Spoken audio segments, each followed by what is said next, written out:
হে মুমিনগণ, তোমরা যাহা উপার্জন করো এবং আমি যাহা ভূমি হইতে তোমাদের জন্য উৎপাদন করিয়া দেই, তন্মধ্যে যাহা উৎকৃষ্ট তাহা ব্যয় করো, এবং উহার নিকৃষ্ট বস্তু ব্যয় করার সংকল্প করিও না, অথচ তোমরা উহা গ্রহণ করিবার নও, যদি না তোমরা চক্ষু বন্ধ করিয়া থাকো এবং জানিয়া রাখো যে নিশ্চয়ই আল্লাহ অভাবমুক্ত, প্রশংসিত।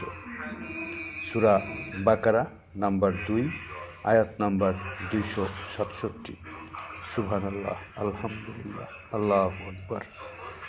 আল্লাহ সুবহানাহু ওয়া তাআলা এই আয়াতে বুঝিয়েছেন যে তোমার রোজগারের অথবা উৎপাদিত যে কোনো দ্রব্যাদি তুমি ভালো না হলে কারোর কাছে বিক্রি করবা না, খারাপ দ্রব্য কাউকে দানও করবা না, যেমন তুমিও নেবে না, তাই অন্য কাউকেও তা দিও না।